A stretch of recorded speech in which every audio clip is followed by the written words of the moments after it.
This episode of Proper English is brought to you by the pronunciation of ED endings and the idiom to be at a loose end. The past simple tense, Dave. Oh, yeah. It's so useful. It is. And learners quite rightly get taught it early on, so tend to feel pretty confident with it. But it's a good idea to check it's being used properly. Yeah, let's do a quick recap, Ali. The simple past is used to describe a past event regardless of its duration and whether it happened very recently or in ancient Greece. Use the past simple for something that happened in the past once. We played tennis in 1985. Yesterday, I bought a coffee cup. Use the past simple for something that happened on a number of occasions. Sometimes I walked to work. They always enjoyed going to the pictures. Use the past simple for something that happened at an indefinite point in time. You lived in Cornwall as a child, Ali. I did. So, lived, enjoyed, walked, bought, played. Spot the odd one out, Dave. All those verbs end in ed in the past simple tense, except for one. Buy is an irregular verb, and instead of becoming buyed, it becomes bought. Exactly. And that raises a point that always interests me. Young native English-speaking children make the mistake of adding ed onto every verb. When I was teaching the little ones, they would often tell me that they redid their book at the weekend. Oh, sweet. Yeah, and I'm thinking of the 4 and 5-year-olds mostly. So, did you correct them? Yes, by casually saying, "Oh, you read your book at the weekend." Ah, that's it. Not a summary of how to use the simple past tense and give them a list of irregular verbs to learn. No, we would teach them how to spell words with ed endings when they got a bit older, and we'd talk about ones that don't use ed endings. But by this point, they've been hearing and speaking English for years, so they just knew the irregular ones. They didn't need to memorise a list. And when you've corrected them, would they roll their eyes and apologise and chastise themselves because you told them that last week? No, we do that as adults, don't we? We do. Kids aren't bothered. They'll get it right when they get it right. Awesome. Do you know, I need to be more like that. And of course, I don't suppose they get confused with how to pronounce the ed endings. Nope.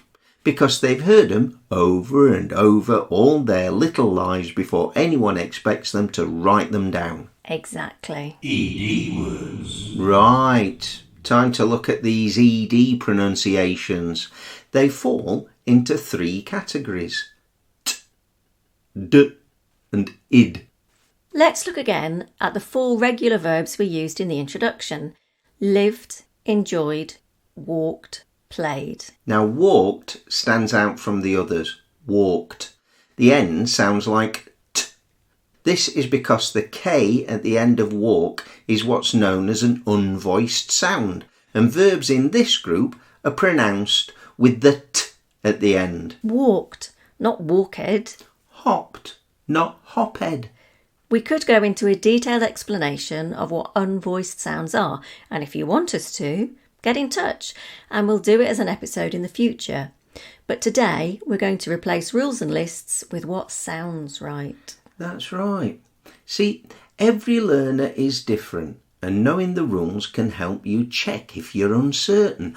But to speak more fluently, we think you need to feel how it sounds when native English speakers speak. So that means listening, and a bit more listening. Learn when something sounds right or wrong. Is it laughed or laughed?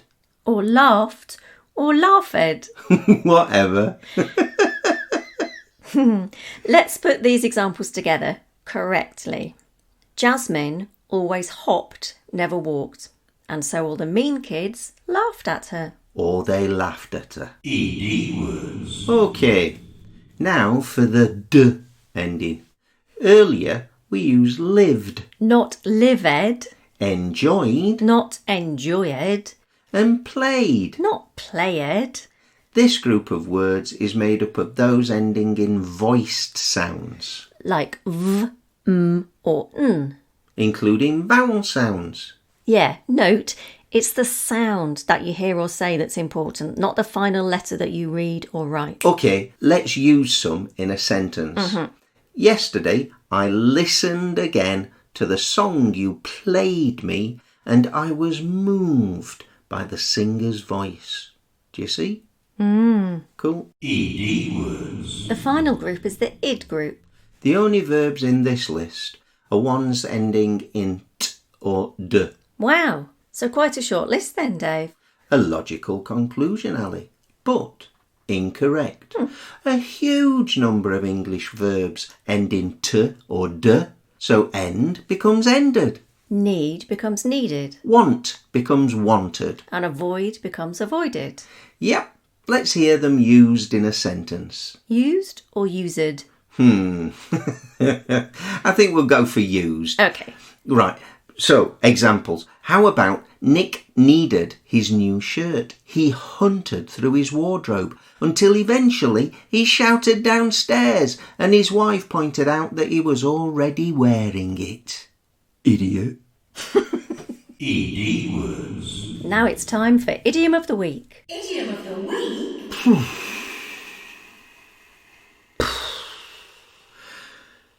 Oh dear. Well,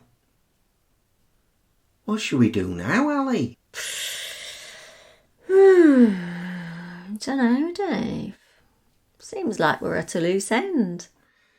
Yeah. We've finished the episode. And now there's nothing to do, is there?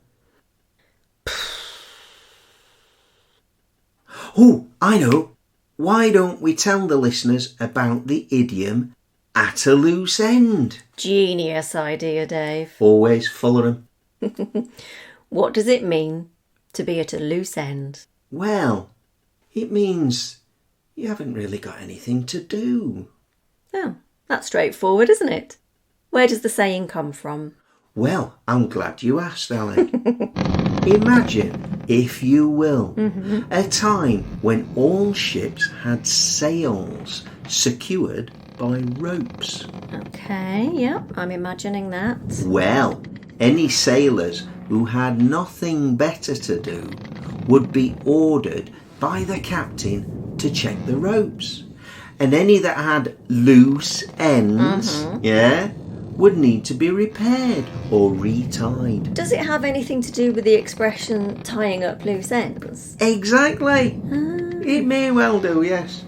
Okay, so when we've got a job mostly done and then there are just a few bits and pieces to do, we can say, I'll be with you soon, I'm just tying up the loose ends.